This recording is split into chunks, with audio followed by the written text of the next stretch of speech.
Bonjour à toutes et à tous et bienvenue sur Ficamia pour cette capsule du chapitre 3 consacré à la cohésion des solides. Et nous allons commencer pour comprendre la cohésion des solides ioniques et moléculaires par examiner le concept ou les concepts de polarité des liaisons covalentes et le concept d'électronégativité des éléments chimiques. Alors, effectivement, la question que nous allons nous poser est celle de savoir comment un solide ionique et un solide moléculaire peuvent être cohérents. Autrement dit, comment est-ce que tout cela tient. Pour ça, nous aurons besoin de définir le concept de polarité d'une liaison covalente. Alors, nous revenons sur une liaison que nous avons examinée dans l'un des chapitres précédents, à savoir la liaison covalente entre l'atome d'hydrogène et l'atome de chlore dans la molécule de chlorure d'hydrogène HCl. Nous avions à l'époque compris que cette liaison covalente procédait de la mise en commun d'un électron de valence, d'un électron périphérique de l'atome d'hydrogène et d'un électron périphérique de l'atome de chlore, cette mise en commun étant paritaire, c'est-à-dire que chacun avait une partie de l'électron et l'ensemble était tel que chaque atome recevait un électron supplémentaire, l'atome de chlore, possédant alors 8 électrons sur sa couche périphérique, ce qui le stabilisait, et tout se passait comme si, de l'autre côté, l'atome d'hydrogène avait en propre 2 électrons pour constituer un doublet lui permettant de se stabiliser lui aussi. Et donc, alors que les deux atomes étaient évidemment neutres, nous avions conclu que cette liaison covalente constituait un partage égal de ce doublet d'électrons.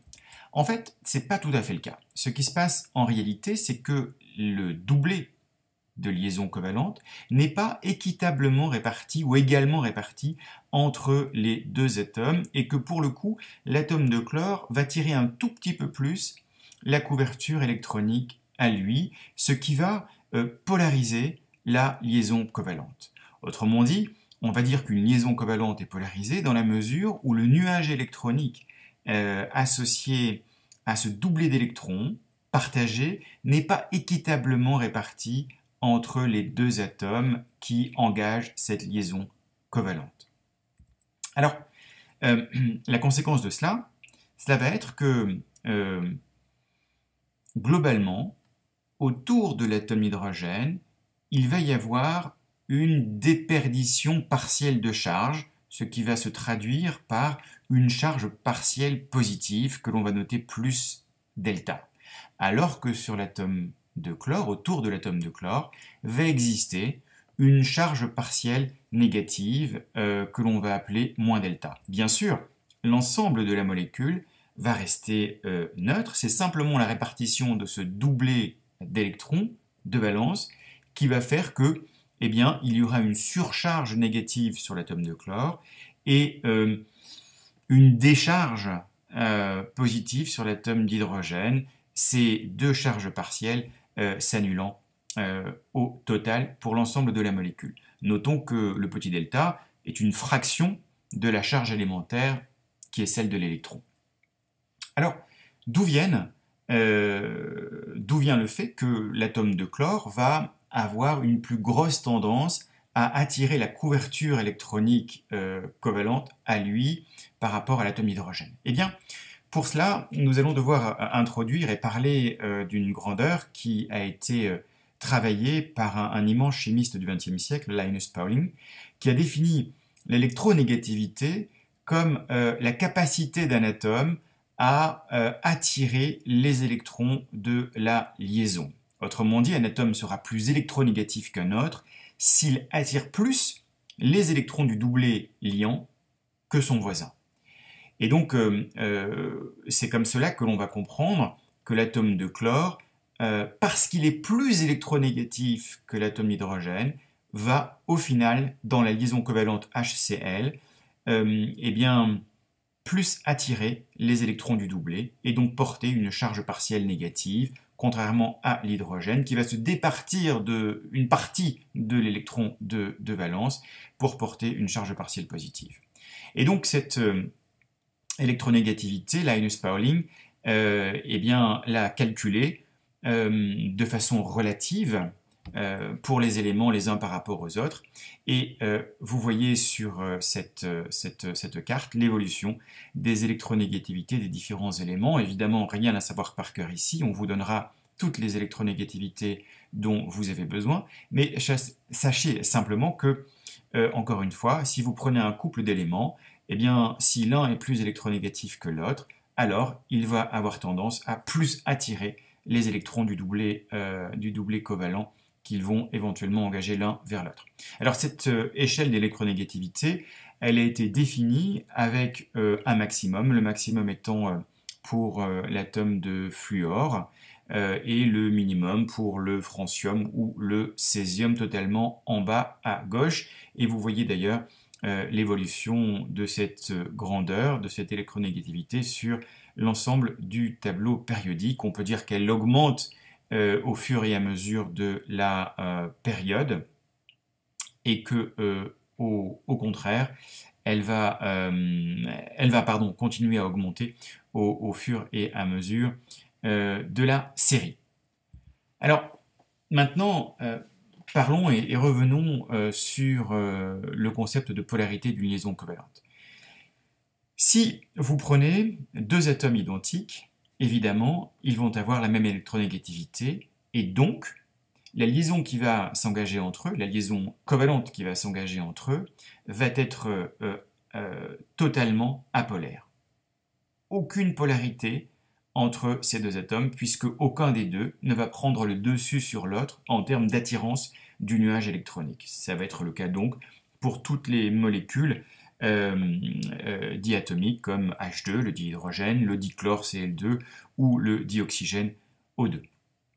Liaison apolaire, si ces liaisons apolaires constituent la totalité d'une molécule, on a affaire à donc une molécule diatomique, la molécule elle-même sera apolaire, mais nous reviendrons sur le lien qu'il y a entre liaison apolaire dans les molécules et polarité ou pas de la molécule globalement. En tout cas, pour ces liaisons concernant deux mêmes éléments, liaison totalement apolaire.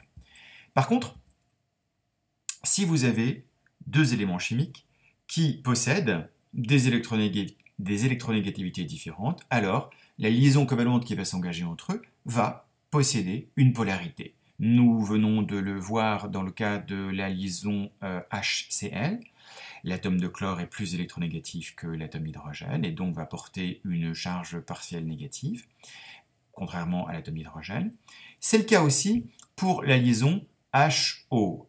Si vous regardez à nouveau la table d'électronégativité, vous vous apercevez que l'oxygène est plus électronégatif que l'hydrogène et donc toute liaison HO va être une liaison polaire. L'atome d'oxygène va tirer un tout petit peu plus la couverture électronique à lui et se voir attribuer une charge partielle négative moins delta. Eh bien, si vous multipliez ces liaisons-là, comme dans la molécule d'eau, vous allez avoir deux liaisons polaires dans la molécule d'eau. Si maintenant vous avez deux éléments dont la différence d'électronégativité est encore plus forte que celle existant entre H et Cl ou entre H et O, alors pour le coup, le partage ne va plus du tout être équitable ni même légèrement différencié. L'un des deux éléments va accaparer totalement le doublet liant et donc se charger négativement. Ça va être le cas du chlore lié à l'atome de sodium qui va se départir totalement de son électron de liaison. Et nous allons, dans ce cas-là, parler non plus de liaison covalente, même de liaison covalente polarisée, mais de liaison ionique. Vous avez compris que le concept essentiel au cœur de tout ça, c'est le concept d'électronégativité, et que si nous reprenons du début, si la différence d'électronégativité entre deux éléments est nulle, alors ces éléments vont éventuellement constituer une liaison apolaire. Si cette différence d'électronégativité est relativement faible ou moyenne, alors il va y avoir une liaison covalente polarisée. Et si, au final, dans le cas extrême, la différence d'électronégativité entre les deux éléments est trop importante, eh bien, nous n'allons plus du tout avoir de liaison covalente, mais une liaison ionique sur laquelle nous reviendrons, cette liaison ionique étant celle existant dans les cristaux ioniques. Alors, un petit mot pour finir sur le lien qu'il y a entre la polarité des liaisons dans une molécule et le fait que la molécule elle-même soit polaire ou pas. Alors, on va dire qu'une molécule est polaire dans la mesure où le barycentre des charges partielles positives n'est pas confondu avec le barycentre des charges partielles négatives. Si nous reprenons la molécule d'eau, nous voyons que chacune des liaisons qui la constituent, chacune des liaisons HO est polaire, mais puisque la molécule d'eau est coudée, elle n'est pas du tout linéaire, eh bien ce qui va se passer, c'est que le barycentre des charges partielles négatives qui va se trouver au voisinage de l'atome d'oxygène ne va pas du tout être confondu avec le barycentre des charges partielles positives qui va se trouver quelque part au niveau de la croix. Et dans ce cas-là, on va dire que la molécule d'eau est elle-même une molécule polaire. Et c'est cet élément qui va faire que on va pouvoir attirer un filet d'eau par une baguette chargée électriquement, et nous reviendrons sur ce phénomène au cours du travail pratique.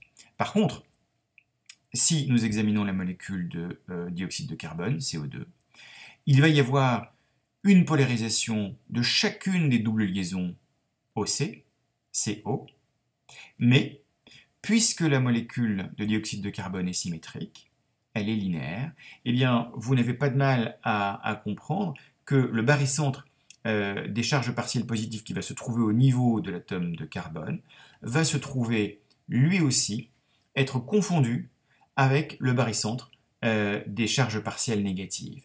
Et dans ce cas-là, puisque les barycentres sont confondus, alors la molécule elle-même n'aura aucun caractère polaire, alors que les liaisons qui la composent, les liaisons CO, sont elles polaires. À ne pas confondre, hein. Ne confondez pas liaison polaire et molécule polaire. Une molécule est polaire dans la mesure où, encore une fois, les barycentres des charges positives partielles et des charges négatives partielles ne sont pas confondus. Ce qui n'est pas le cas dans la molécule de dioxyde de carbone, ce qui fait que cette molécule-là est une molécule totalement apolaire. Voilà, et donc au final, la polarité d'une molécule, la polarité permanente d'une molécule, n'est pas uniquement question de la polarité des liaisons, c'est aussi une question de géométrie. Et donc c'est en examinant cas par cas la polarité des liaisons et la géométrie de la molécule que vous pourrez conclure au caractère possiblement polaire, de façon permanente, de la molécule en question. À très bientôt sur Fichemia.